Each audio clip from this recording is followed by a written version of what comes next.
grand anniversary feast, only to hear, "Sorry, you're not welcome. Leave."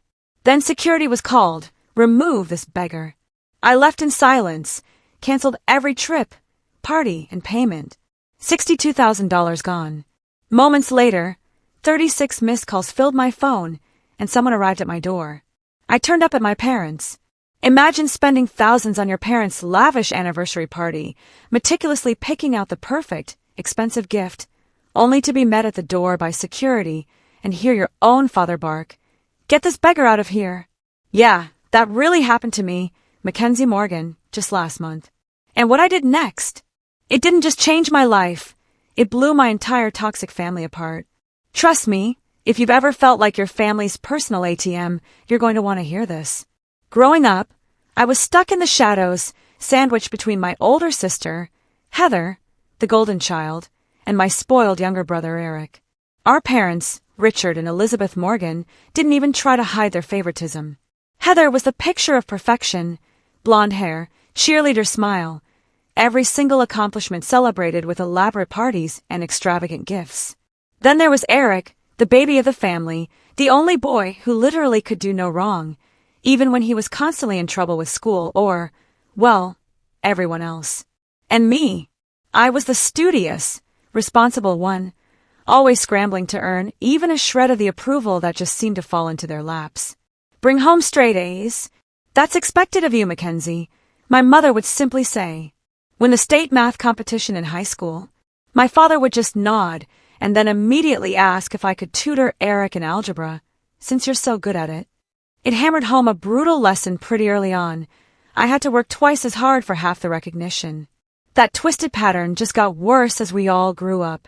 Heather got her entire private university education paid for, even though she barely scraped by with C's.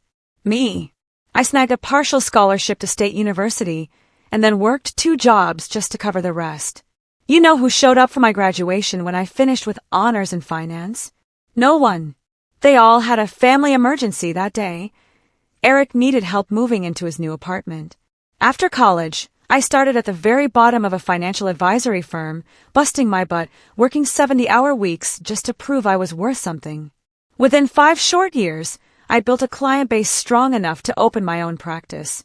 Specializing in tech industry investments in Seattle's booming market absolutely paid off.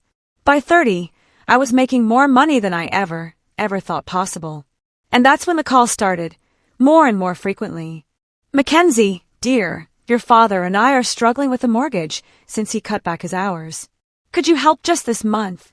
My mother's voice always had that specific tone, a sickly sweet cocktail of entitlement mixed with manufactured desperation. Just this month quickly morphed into 6, then a year. Before I knew it, I was paying their entire mortgage. Then Eric needed seed money for his first brilliant business venture, a food truck. He abandoned it 3 months later. Then came a second, an app that never even made it past the concept stage. And then a third, a coffee shop that he lost interest in the moment the novelty wore off. Heather's wedding. Oh, that was a whole other financial black hole. As maid of honor, I was expected to foot the bill for a bachelorette party in Vegas for 8 women. When I dared to mention my budget constraints, my mother pulled me aside, her eyes narrowed. "Your sister only gets married once. Do you want to ruin her special day because you're being selfish with your money?" The pattern was crystal clear, wasn't it? I was excluded from any family gathering unless they needed my checkbook. Last Christmas, I found out they'd all jetted off to Aspen for a ski trip, not from an invitation, but from their smiling photos splashed all over social media. When I called my mother, my throat tight with hurt, to ask why I wasn't invited, she just brushed me off. "Oh, we didn't think you'd be interested, dear. You're always working." 3 weeks later, guess who called? Eric. His car was being repossessed. And guess who coughed up the $12,000 to save him? Me. Again. 6 months before this nightmare, the anniversary party planning began. My mother called, her voice unusually warm, even friendly. "Mackenzie, dear, your father and I are celebrating our 40th anniversary this year. We want to have a really special celebration at Lame." Lame was the most expensive restaurant in Seattle, practically dripping with celebrity clientele and famous for its private events. When I looked it up later, My stomach dropped. The rental alone would be thousands. That sounds wonderful, Mom, I said, truly, genuinely happy to be included in the planning for once. Then came the but. We'll need your help with the deposit, she continued, that familiar, expectant tone creeping back into her voice. It's $18,000 for the private dining room and initial catering commitment. I swallowed hard. $18,000. That was a significant sum, even for me. But God, I wanted to be part of this family milestone. Of course, I can help with that. Perfect. I'll have the event planner call you for the credit card details. We're thinking about 60 guests. 60 guests? That's quite a gathering. Who all is coming? I asked, already mentally calculating that the final bill would easily soar past $50,000. Oh, just family and close friends. My mother replied vaguely.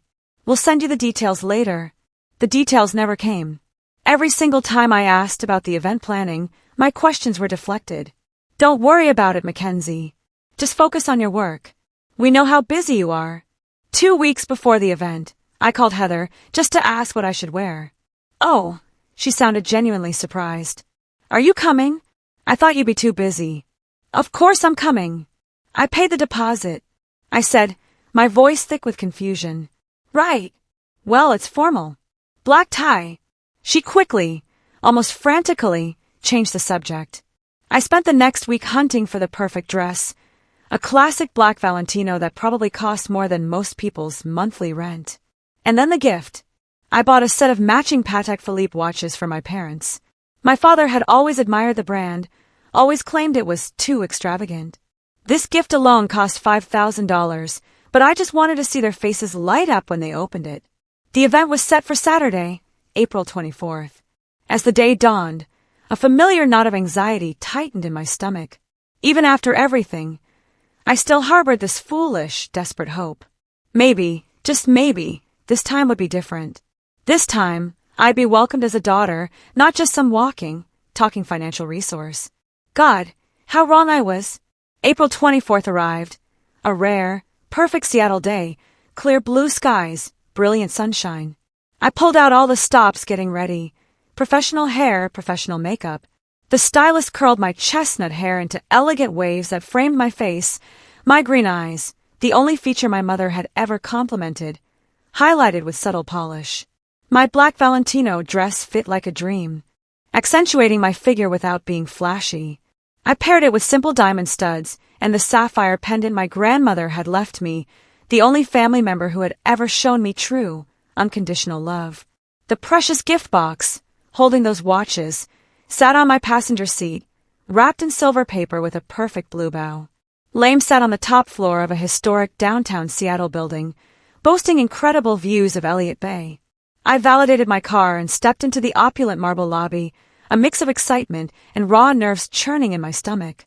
The elevator attendant nodded politely. Private event for the Morgans, I told him, trying to keep my voice steady. Top floor, ma'am. When the doors chimed open to the restaurant's entrance, a hostess in a sleek black uniform greeted me. Behind her, the space was utterly transformed, elegant floral arrangements, soft, intimate lighting. I could already hear the murmur of conversations, the gentle strains of classical music. Good evening. I'm here for the Morgan anniversary celebration, I said, beaming, trying to project a confidence I didn't quite feel. She glanced at her tablet, scrolling through what had to be the guest list. Her brow furrowed just slightly. Your name, please. Mackenzie Morgan. I'm Richard and Elizabeth's daughter. She scrolled again, looking more and more uncomfortable. I'm sorry, I don't see your name on our list. My smile just deflated. There must be a mistake. I'm their daughter. I actually paid the deposit for this entire event. The hostess gave me this apologetic, pitying look. Let me check with the event coordinator. As she stepped away, I caught glimpses of the celebration through the partially open doors. The room was absolutely breathtaking, adorned with white roses and shimmering silver accents. I recognized my Uncle Thomas, laughing with a champagne flute in hand. My cousin Rebecca was snapping photos near a huge, gorgeous anniversary cake. Everyone was dressed elegantly, exactly as Heather had said. Everyone but me, it seemed. The hostess returned, this time with a woman in a perfectly tailored suit who introduced herself as the event coordinator. Miss Morgan, I understand there's some confusion. Your name isn't on our approved guest list. That's impossible. I insisted, my cheeks starting to burn with hot embarrassment. I'm their daughter. I paid the $18,000 deposit for this event. She nodded uncomfortably. Yes, we have record of your payment. However, the final guest list was approved by Mr. and Mrs. Morgan personally, and you're not on it. Perhaps there was a miscommunication. People were starting to stare.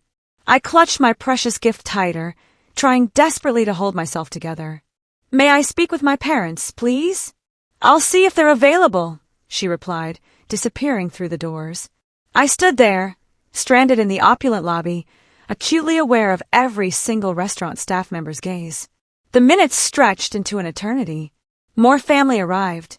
Heather, her husband, their 2 children, all impeccably dressed. She saw me, standing there, clearly waiting. She saw me, but quickly averted her eyes, hurrying past without even a flicker of acknowledgement. Eric arrived next, with his latest girlfriend. He, at least, had the decency to look a little embarrassed when he spotted me, mumbling something to his date before they were quickly ushered inside. My own siblings, just walking past me like I was invisible. Like I was dirt. After what felt like 15 excruciating years, the doors finally opened again. But it wasn't the event coordinator. It was my parents. My mother, absolutely stunning in a silver gown, her blonde hair perfectly styled.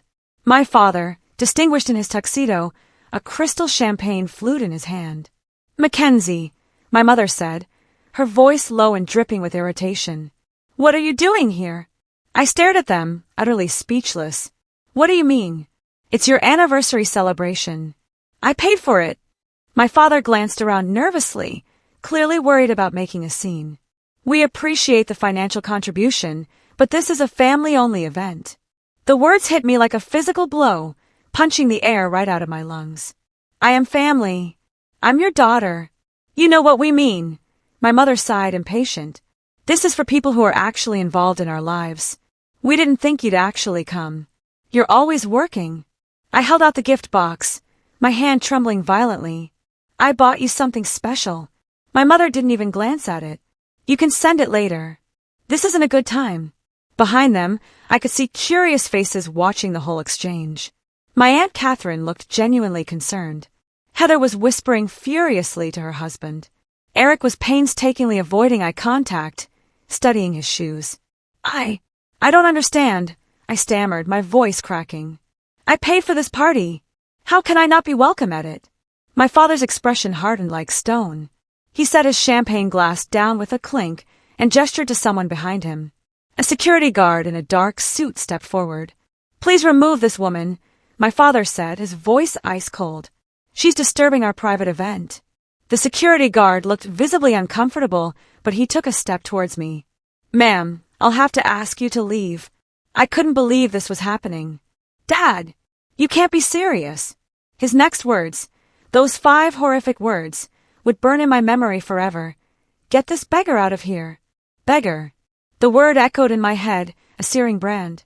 The security guard gently, but firmly, took my elbow. I'm sorry, ma'am, he murmured, clearly embarrassed for them, not for me. I need to escort you out. I was too shocked to resist. As I was led toward the elevator, I could feel dozens, hundreds of eyes burning into my back. That beautiful gift box, still clutched in my hand, felt like a cruel joke. The last thing I saw before the elevator doors closed was my mother turning back to the party, already laughing at something someone had said. As if her middle child hadn't just been publicly humiliated, branded, and ejected from a party she paid for. The elevator ride down was silent, a suffocating silence. The security guard, bless him, couldn't even meet my eyes. When we reached the lobby, he gently released my arm. Your car, ma'am, he asked quietly. I can find it myself, I croaked, my voice barely a whisper. I walked through that lobby on wobbly legs, every nerve ending tingling, acutely aware of the curious, pitying glances from the staff and other patrons. My face was burning, utterly scalded with humiliation. The valet brought my car without comment, though I could swear I saw a flicker of genuine pity in his eyes as he handed me the keys. I carefully placed the gift box on the passenger seat, those Patek Philippe's, a testament to my foolish hope, started the engine and just drove. Drove away from Lame, away from the family that had just made it brutally, abundantly clear that my only value to them was financial. The drive home was a blur, my vision tunneled by shock. I navigated through downtown Seattle on pure autopilot. At one point, I nearly sideswiped another car, but the angry honk barely registered. Beggar. The word kept replaying in my mind, an endless loop, my father's disgusted face accompanying it like a horrifying slideshow. Somehow, I made it to my apartment building in Queen, and a sleek, modern high-rise with incredible views of the space. Needle. I'd bought this condo 2 years ago, a personal milestone I'd celebrated alone with a bottle of champagne. My family? They'd never visited, despite countless invitations. In the quiet of my parking garage, I turned off the engine and just sat. The carefully wrapped gift box on the passenger seat now seemed to mock me, a cruel joke. My expensive dress suddenly felt heavy, suffocating. The professional makeup, a pathetic mask. For several long minutes, I just breathed, trying to make sense of the absolute nightmare that had just unfolded. When the first sob finally broke free, it startled me with its sheer intensity. Then another came, and another, until I was gasping for air between violent, guttural cries. My perfectly applied makeup streamed down my face, a messy river of black and green, as years of rejection, of being an afterthought, of feeling utterly invisible, crystallized into this one devastating, undeniable moment. I don't know how long I sat there, but eventually my phone rang. Jordan, my best friend. Her name flashed on the screen like a beacon in the darkness. With shaking hands, I answered. Hey, Mac. How's the fancy party? Are they treating you like the princess you are for once? Her cheerful voice was like a punch to the gut, so jarring against my shattered emotional state. They kicked me out, I whispered, my voice raspy, raw from crying. What? I can't hear you, Mac. Connection's bad. They had security remove me. I said louder, a fresh sob tearing through the words. Wait. What?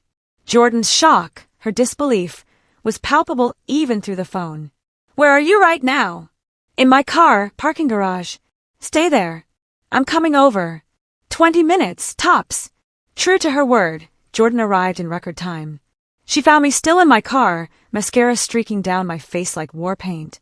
She practically ripped open the passenger door, moved that mocking gift box, and pulled me into the fiercest, most grounding hug of my life. Tell me everything, she demanded.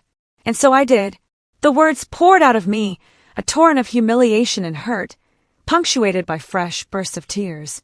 The guest list exclusion, my parents' ice-cold dismissal, the humiliating security escort, that disgusting beggar comment. Jordan listened, her face transforming from utter shock to pure, blazing outrage. Those entitled, manipulative, soul-sucking vampires, she finally spat out when I finished.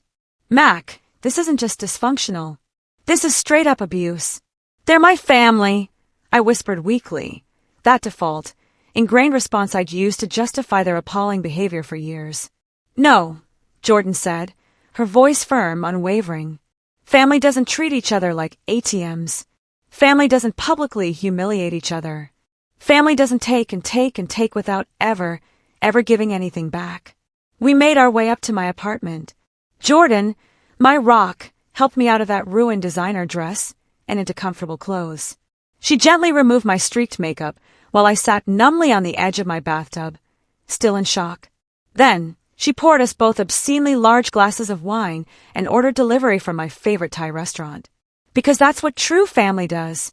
You know the worst part, I said, staring blankly into my wine glass.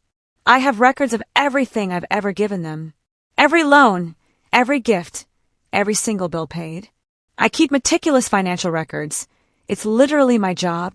But I've never had the courage to actually add it all up. Maybe it's time, Jordan suggested quietly. I nodded, a cold resolve settling in my gut, and reached for my laptop. While we waited for the food, I opened my personal finance tracking software. I had a special category, a secret shame almost, labeled family support, that I'd been faithfully documenting for years. With a few clicks, I generated a report. The total made us both gasp. $327,845.38. Over the past decade. "Oh my God, Mac," Jordan whispered, her voice full of awe and horror. "That's a house. That's multiple college educations. That's retirement savings." I scrolled through the agonizingly itemized list, a fresh wave of sick memories attached to each entry. Eric's endlessly failed businesses, Heather's extravagant wedding and subsequent home renovation, my parents' struggling mortgage payments during rough patches that somehow never ended, medical bills, car payments, luxury vacations I wasn't even invited to join. "And that doesn't even include tonight's deposit," I added, my voice hollow, a chilling echo in the room. As I stared at that monstrous number, something profound shifted inside me. A quiet, burning rage began to replace the raw hurt and confusion. Then I opened my credit card app just to check recent transactions, and what I saw made my blood boil. "They're still using my card," I said in disbelief, my voice barely a whisper. "Look at these charges from today. Additional catering, $4,500. A premium bar package, $3,200.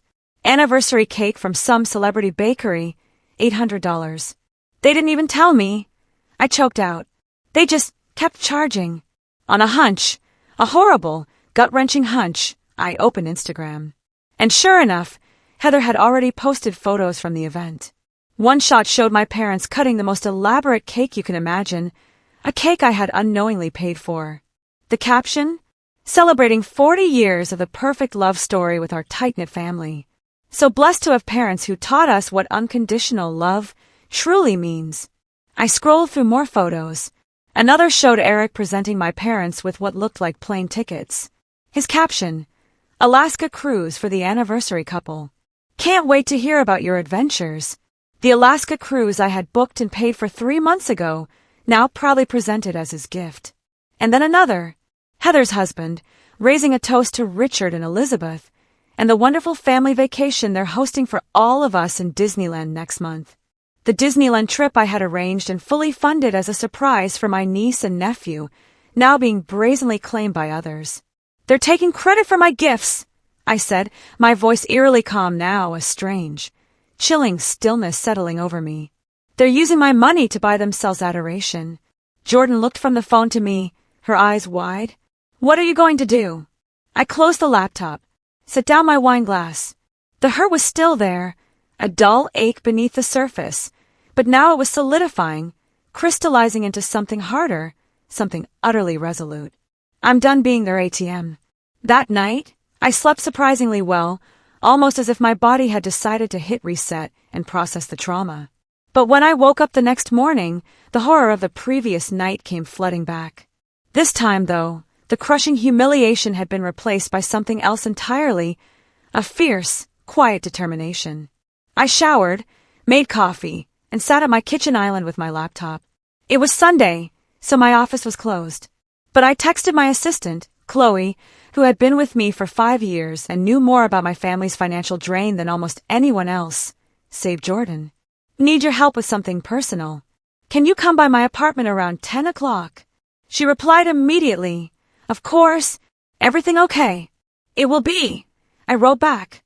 While waiting for Chloe, I started a new spreadsheet. This wasn't just a record of past transactions. This was a comprehensive list of all current and future financial commitments I had foolishly made to my family. There was the $18,000 anniversary party deposit at Lame, already paid. The $22,000 Alaska cruise anniversary gift, paid, scheduled for June. The $39,000 for Heather's family trip to Disney, paid, scheduled for May. A $15,000 business loan to Eric, funds transferred, but thankfully, not yet used. And finally, the $8,000 country club membership renewal for my parents, due next week. Total current obligations, $62,000. I just stared at that number. $62,000. That was more than many people made in an entire year, and it represented just the current commitments, not the hundreds of thousands already bled dry.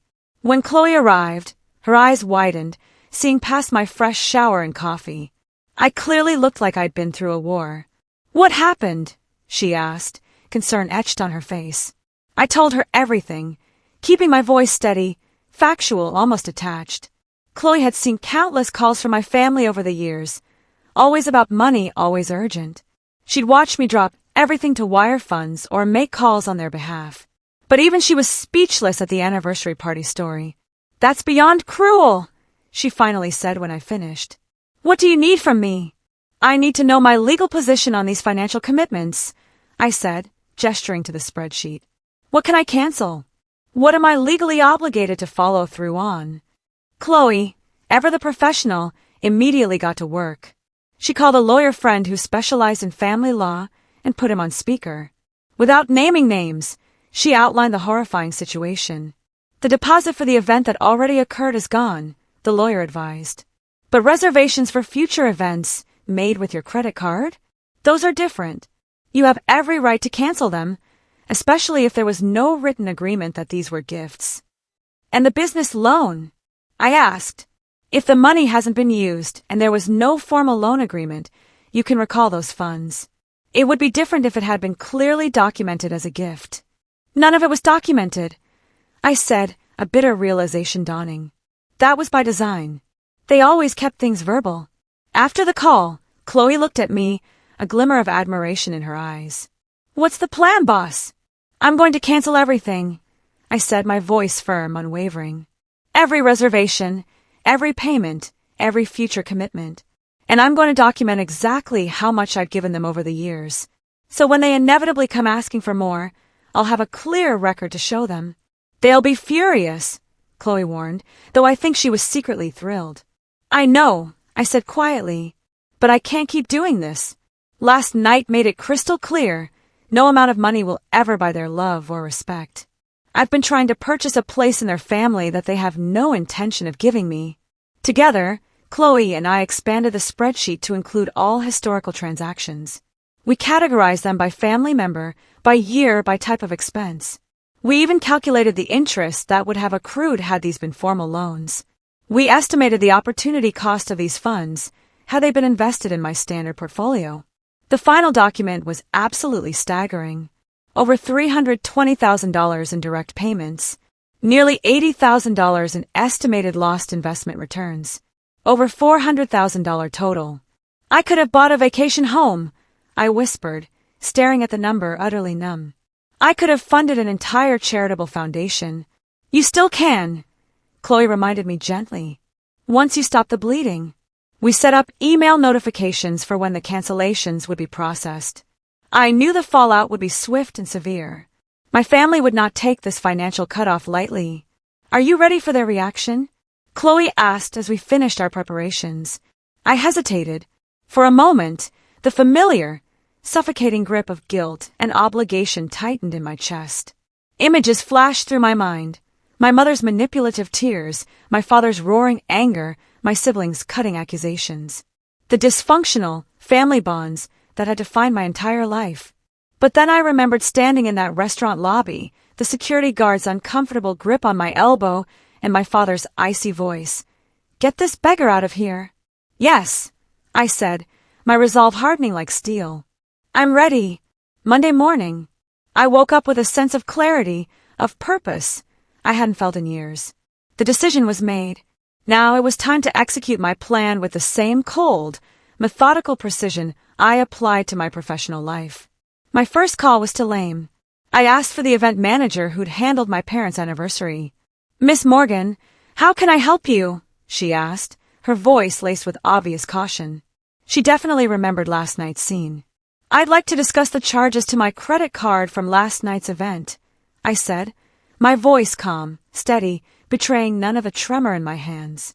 Yes, the final bill came to $23,475, including the additional services requested on site. "The charge will process today." "I did not authorize those additional charges," I stated flatly. "I approved only the initial $18,000 deposit. Furthermore, I was refused entry to the event despite funding it." There was an uncomfortable, drawn-out pause on the other end. "I see. This is unusual. What would you like us to do?" "I will not dispute the initial deposit," I said, surprising even myself. But I want the additional charges canceled immediately. And I'd like the record to show that the remainder of the bill should go to Richard and Elizabeth Morgan directly. I understand, she said carefully. And the deposit? I had considered demanding it back, but a better idea, a truly satisfying idea, crystallized in my mind.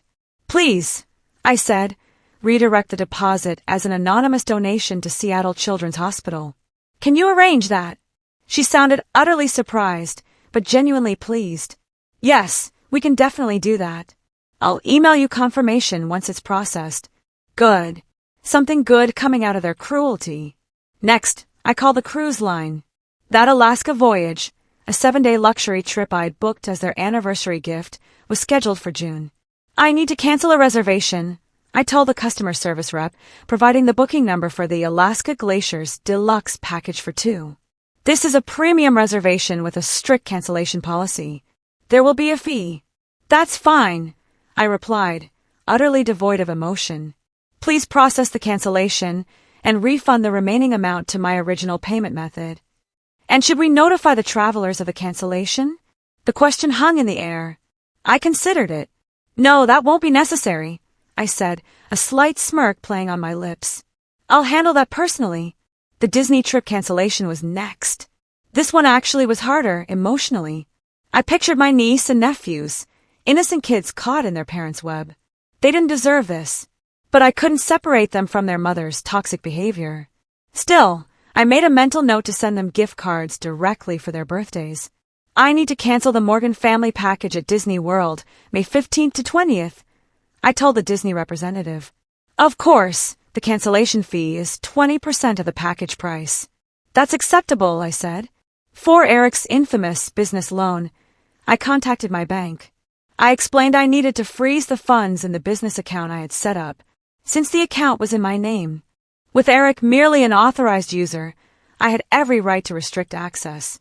The funds haven't been touched yet, the bank manager confirmed. We can freeze the account immediately. Please do, I said, and send me confirmation when it's done. The country club membership renewal?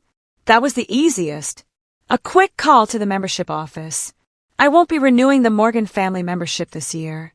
Mr. and Mrs. Morgan have been members for 8 years, the membership director noted, clearly surprised. They'll be disappointed. I'm sure they will, I replied, and it was true. I felt absolutely nothing. By noon, all cancellations were processed. The silence on my phone was eerie. The only thing left was to brace for the inevitable backlash. I drafted a simple, cold automatic reply for my family's numbers. Financial services permanently discontinued. All inquiries will be directed to this automated response. I scheduled it to activate at 5 p.m., giving the various organizations time to process the cancellations and potentially notify my family. Then, I blocked their numbers temporarily, not permanently. Yet, I wanted to see their reactions, but I needed a buffer, a protective shield, to prepare myself. That evening, Jordan came over with takeout and wine, her presence a warm anchor in the storm I knew was coming. It's done, I told her as we sat on my balcony, overlooking the shimmering Seattle skyline. Everything's canceled. How do you feel? She asked, her gaze soft. I considered the question carefully, truly. Lighter, I admitted. Like I've put down a burden I've been carrying for so long, I honestly forgot what it felt like not to have it weighing me down. Any regrets? Not about the money, I said honestly, unequivocally. But I'm sad about what this reveals. That after all these years, all these sacrifices, they never really saw me as family. Just as a resource. Jordan raised her glass. To your Independence Day. I clinked my glass against hers. To boundaries. We were halfway through dinner when my phone started vibrating, not just continuously, but violently. I'd set it to silent, but left it face up on the table, and the screen just exploded with notification after notification. Missed call from Mom. Missed call from Dad. Missed call from Heather. Text from Eric. What the hell is going on with the business account? More missed call from Mom. Voicemail from Dad. Text from Heather. The Disney reservation is showing as canceled. Fix this now. Missed call from Mom. Missed call from Mom. Email from Dad. Call immediately. Emergency. The notifications kept pouring in, increasing in frequency and sheer frantic urgency. Within 20 minutes, I had 36 missed calls. Wow, Jordan said, watching the phone literally vibrate itself almost off the table. That didn't take long. I felt strangely, eerily calm as I watched their digital meltdown unfold. They must have all found out at once. Are you going to respond? She asked. I shook my head. Not tonight. They need to sit with this feeling for a while. The feeling of having something they were utterly counting on suddenly pulled away, without explanation. Jordan gave me a look of pure admiration. You're handling this like a boss. I am a boss, I replied, the first genuine smile I'd felt in days spreading across my face. It's about time I remembered that. We finished dinner, and Jordan left around 9 p.m. I took a long, luxurious bath, completely ignoring the relentless notifications from my phone. I slept deeply for the second night in a row, finally unburdened by the crushing weight of impossible expectations. The pounding on my door started at 7 a.m. aggressive, relentless knocking that jolted me awake. For a moment, I was disoriented, but the angry, familiar voices in the hallway quickly dragged me back to yesterday's events. Mackenzie, open this door right now. My father's voice, as commanding and entitled as always. We know you're in there. My mother's, shrill with indignation. I slipped on a robe and approached the door cautiously. Through the peephole I saw them. My parents, Heather, and Eric, all crammed into the hallway, their faces contorted with pure, unadulterated fury. My father's complexion was approaching dangerous levels of red. I took a deep breath, centered myself, and opened the door. What is the meaning of this? My father demanded, pushing past me into my apartment without waiting for an invitation. The others followed, forming a semicircle of rage in my living room. Good morning to you too, I said calmly, closing the door behind them. I see you all got my messages. Messages! Heather shrieked, her voice high-pitched. You canceled our Disney vacation without a word. Jackson and Emma have been looking forward to this for months. The cruise line called us, my mother added, her voice trembling with what I now instantly recognized as manufactured emotion. They said our anniversary cruise was canceled. We'll be humiliated in front of our friends. We already announced it at the party. Eric stepped forward, his face twisted with self-righteous anger. You froze the business account. I have suppliers waiting for payment. You've destroyed my reputation. My father's voice, a booming thunder, cut through the cacophony. Fix this now, Mackenzie. Whatever game you're playing stops immediately. They all stared at me, expectantly, supremely confident in their collective ability to bully me back into line. In the past, it absolutely would have worked. The crushing guilt, the suffocating obligation, the desperate, aching need for their approval, it would have had me scrambling for my phone to undo everything. But something fundamental, had finally, irreversibly changed inside me. No, I said simply. That single word landed like a bomb in the room, silencing them instantly. There was a moment of stunned, shocked silence before they all erupted again, voices rising in pitch and volume, a screeching cacophony. You're clearly having some kind of breakdown, my mother declared, her voice laced with venom. This is why you're always alone. Heather snapped, her eyes narrowing. You're unstable. I'll sue you, Eric threatened, puffing out his chest. That money was promised to me. My father stepped closer, towering over me, trying to use his height and his booming voice to intimidate me, just as he had since I was a child. You will fix this mess right now, Mackenzie, or you're no longer part of this family. That's when it happened. I laughed, a genuine, unbidden laugh that stopped their tirade dead in its tracks. Not part of the family? I repeated, a bitter amusement in my voice. When was I ever part of the family? When you needed your mortgage paid? When Eric needed another failed business funded? When Heather wanted a fairy tale wedding? That's not family. That's exploitation. I walked to my desk, picked up the printed spreadsheet Chloe and I had meticulously prepared. In the past 10 years, I said, holding it out, I have given this family $327,845.38. And that doesn't even include the additional $62,000 in current commitments I just canceled. I handed the document to my father, whose hand automatically took it, as if on autopilot. Everything is itemized there. Every payment, every gift, every loan that was never repaid, plus the calculated interest and opportunity cost. They stared at the paper, momentarily, gloriously silenced by the sheer, staggering figure. "But we're your family," my mother finally stammered, as if those 3 words explained and excused everything. As if they were a magical shield against consequence. "Family doesn't have security remove me from an event I paid for." I shot back, my voice dangerously even. "Family doesn't call me a beggar." My father's head snapped up. "You're being oversensitive, Mackenzie. It was a misunderstanding." I walked to my phone, opened my voice recorder, and played the recording I'd made in my car after leaving the restaurant. My voice, raw and tearful, recounting exactly what had happened. Every word still fresh, still burning in my memory. And then my father's voice, perfectly captured.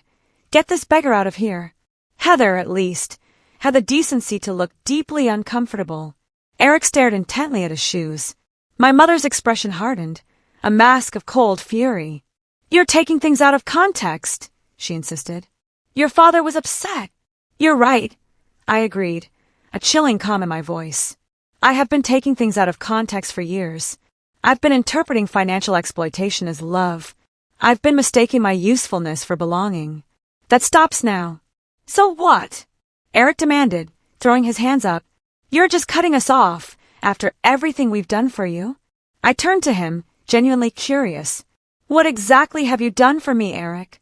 He opened his mouth, then closed it again, completely unable to cite a single example. "This is how it's going to be," I said, addressing all of them, my voice firm and resolute. "I will no longer provide financial support of any kind to any of you. No loans, no gifts, no payments. You are all adults with jobs, homes, and resources. Figure it out. You'll change your mind," my father said dismissively, a sneer on his face. "You always do." "Not this time," I replied, meeting his gaze. "This time, I have something worth more than your approval, my self-respect." "You're being selfish," my mother accused, her voice rising. "After all we've sacrificed for you." "What sacrifices, Mom?" I asked genuinely. "Please enlighten me. When did any of you ever put me first? When did you ever show up for me when I needed emotional support, not just to collect a check?" The silence that followed was absolutely damning. "You need help," Heather finally blurted out. "Professional help." "On that we agree," I replied. "I started therapy last week. My therapist has a term for what's been happening. She calls it financial abuse." "That's ridiculous," my father scoffed, his face purpling. "You're the one cutting off your family when we need you." "Need my money," I corrected, my voice sharp. "Not me. Never me." The conversation devolved from there. Threats were made. Manipulative tears were shed. My character, my mental health, my moral fiber, all were called into question. But I remained calm, repeating my position clearly each time they tried to find a crack in my resolve. After nearly an hour of this emotional battering, they finally realized I wasn't going to cave. "This isn't over," my father declared, shaking his head as they moved toward the door. "You'll regret this decision." "I already regret the past 10 years, I replied honestly, my gaze steady. "But I won't regret today." As they filed out, my mother turned back, one final, desperate attempt. "What will people think when they hear how you've abandoned your family?" "I don't know, Mom," I said, a faint smile playing on my lips. "What do they think when they watched you have security escort me out of a party I paid for?" She had no answer for that, just a gaping silence. And then, they were gone. After they left, I leaned against the closed door, bracing myself, expecting to feel utterly devastated. Instead, I felt strangely, profoundly peaceful. The confrontation had been ugly, messy, and brutal, but it was necessary. The threats, the manipulation, the emotional blackmail that had worked so effectively for decades now seemed utterly transparent and pathetic. My phone pinged. I braced myself for yet more family drama, another angry text or call. But it was from my cousin Rebecca. "I saw what they did to you at the party. It was cruel and wrong." I wanted to say something but was too cowardly. "I'm sorry. For what it's worth, I'm proud of you for finally standing up for yourself. It was the first genuine expression of support I'd received from any family member ever. I texted back a simple thank you. That means a lot. Perhaps I wasn't completely alone in the extended family after all. It was a small comfort, yes, but it was real. And reality, however painful, was a million times better than the illusion I had been living in for so long. 6 months passed in a blur of healing and growth. Fall arrived in Seattle, painting the city in rich oranges and fiery reds, the crisp air a perfect metaphor for the stunning clarity I'd found in my life. The immediate aftermath of the confrontation had been incredibly challenging, just as Chloe predicted. My family tried every single trick in the book to regain their financial foothold in my life. My father sent formal, indignant emails demanding repayment for all they had invested in raising me. My mother left tearful, dramatic voicemails about mysterious medical issues that, strangely, resolved themselves the moment I didn't respond. Eric predictably claimed his latest business was failing because of me. Heather sent endless photos of her disappointed children, captioned with carefully crafted, guilt-inducing messages about their canceled Disney trip. But I held firm. I maintained my boundaries through it all, focusing instead on my own arduous healing journey. Dr. Melissa Chin, my brilliant therapist, had been absolutely instrumental in that process. Our weekly sessions helped me unpack decades of emotional manipulation and finally recognize patterns I'd been utterly blind to. Family systems like yours don't develop overnight, she explained during one particularly insightful session. Your role as the provider was established early and reinforced consistently. Breaking free requires not just setting boundaries, but maintaining them through the inevitable pushback. And that pushback, it had been fierce. Flying monkeys were deployed, distant relatives and family friends, suddenly calling to tell me how devastated my parents were, how I needed to reconcile before it was too late. I politely but firmly ended these conversations, refusing to justify my decisions to people who had silently watched the exploitation for years without ever saying a word. My professional life, unburdened by constant family drama, absolutely flourished. I expanded my client base, hired 2 new advisors, and was even featured in a national financial magazine. New friendships blossomed too. Through a support group for survivors of family financial abuse, I met Alana, Desiree, and Thomas, who understood my experience in ways even Jordan, as amazing as she is, couldn't. Our monthly dinners became a sacred, safe space for sharing victories and setbacks in our parallel journeys. As October arrived, I faced my first holiday season with my new, hard-won boundaries gloriously intact. Thanksgiving had always been a total fraud in the Morgan family. Elaborate celebrations that I was always expected to fund, but never truly welcomed into. This year would be completely different. I'm hosting Friendsgiving, I announced to Jordan over coffee one morning. Will you come? Try and stop me, she grinned, her eyes sparkling. Who else are you inviting? The support group crew, some colleagues, Chloe and her husband, I listed. And actually, my cousin Rebecca reached out again. After her initial text of support, Rebecca and I had cautiously reconnected. She bravely shared how my parents had spent years meticulously controlling the family narrative about me, painting me as cold, work-obsessed, and utterly uninterested in family bonds. My public disinheritance, as they dramatically characterized it, had actually created fissures in the extended family, with some finally questioning the established narrative for the first time. Rebecca said she and her husband want to come, I continued. And possibly my Aunt Catherine, your mom's sister. Jordan's eyebrow shot up. Brave woman. Apparently, she and Mom aren't speaking anymore, I explained. Catherine actually called her out about what happened at the anniversary party. Turns out, some people do have a conscience. The Friendsgiving dinner was a revelation. 16 people gathered in my apartment, all of them there because they wanted to be, none of them demanding anything from me except genuine conversation and connection. Rebecca brought a delicious homemade pumpkin pie and a decade's worth of family gossip I'd been blissfully excluded from. Aunt Catherine arrived with a plain, discreet envelope.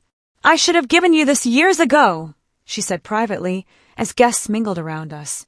Your grandmother asked me to pass it along after she died, but your mother convinced me to wait until you were more stable. She made air quotes around more stable, her disgust with the manipulation painfully evident. Inside was a letter and a bank statement. I read the letter, my heart pounding with growing amazement. "My dearest Mackenzie," my grandmother, Eleanor, had written, "you have always been special to me. Your intelligence, your kindness, your unwavering resilience. I see how your parents failed to appreciate these qualities, too blinded by their own needs to recognize your true worth. I am leaving you this separate inheritance, directly. Your mother doesn't know about it. Use it to build the life you deserve, not the ones they demand from you. I was waiting for you to stand up for yourself. When you do, Catherine will give you this letter. I have faith that day will come. All my love, Grandma Eleanor." The bank statement showed a trust in my name worth $175,000. It had been accumulating interest for 7 years since her death. "She knew," I whispered to Catherine, tears blurring my vision. She saw what was happening. "Eleanor was nobody's fool," Catherine replied, her hand gently squeezing mine. "She saw everything clearly, including your strength. She knew you'd break free eventually.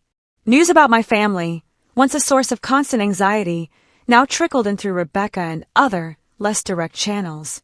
Without my endless financial support, certain inconvenient realities had come crashing down on them. My parents had been forced to downsize from their sprawling home to a modest condo. Eric's latest, brilliant business venture had failed spectacularly, predictably, without my emergency infusions of cash.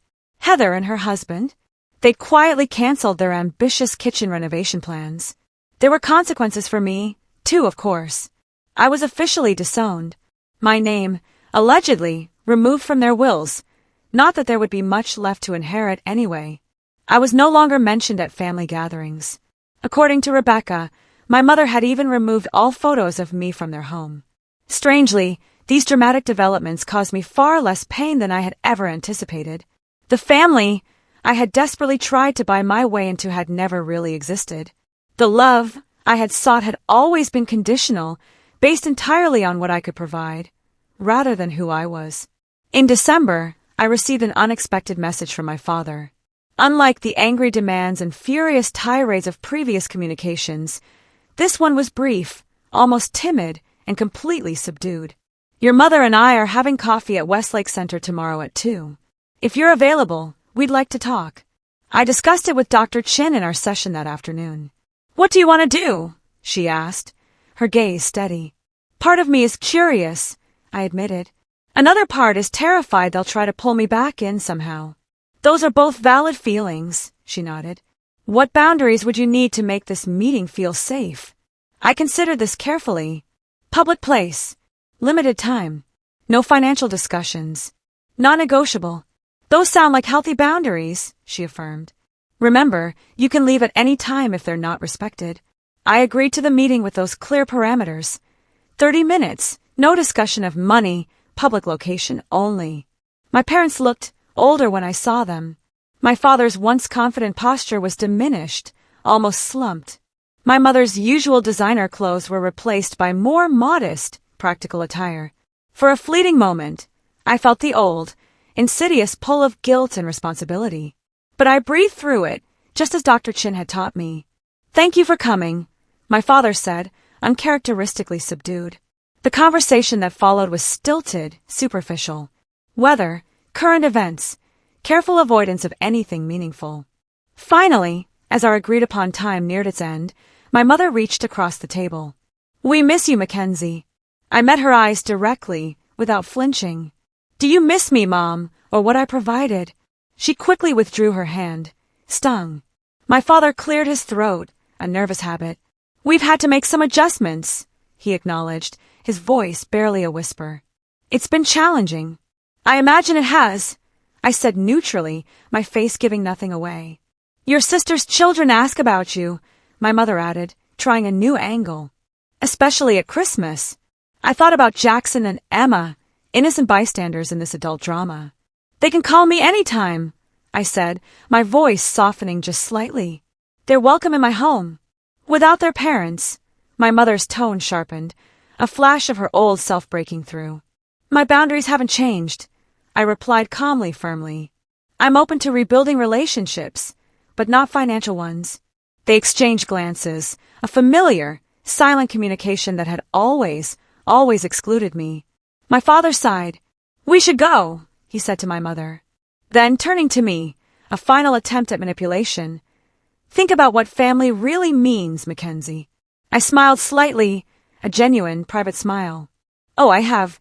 Every single day for the past 6 months." As they walked away, a profound realization washed over me. Their power over me was gone.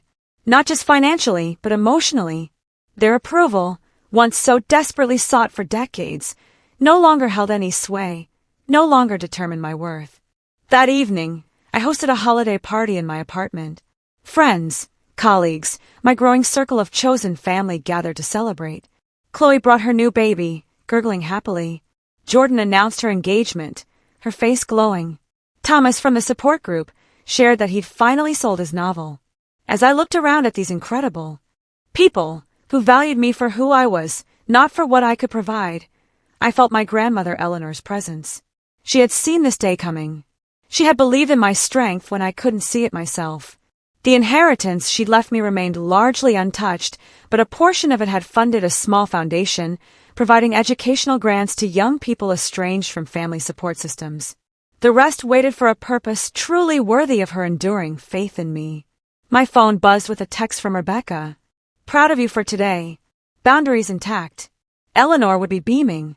I smiled, a full, genuine smile, and rejoined my guests. The apartment was warm with conversation and laughter, decorated with twinkling lights that reflected in the windows, overlooking the sparkling Seattle skyline. This was what real family felt like. Chosen, reciprocal, unconditional. The journey hadn't been easy, not by a long shot. There would undoubtedly be more challenges ahead, more boundary tests, more moments of doubt. But I had found something infinitely more valuable than their fleeting approval, more enduring than the false security of dysfunctional bonds. I had found myself. So what about you? Have you ever had to set brutally difficult boundaries with family or friends who saw you as nothing more than a personal ATM rather than a person? Share your experience in the comments below. I really want to know what you think, or what you would have done in my place. If this story of breaking free from financial abuse resonated with you, please hit that like button, subscribe for more stories, and share this with someone who might desperately need to hear it. Remember, your worth isn't measured by what you provide others. It's inherent in who you are. Thank you for being part of this journey with me.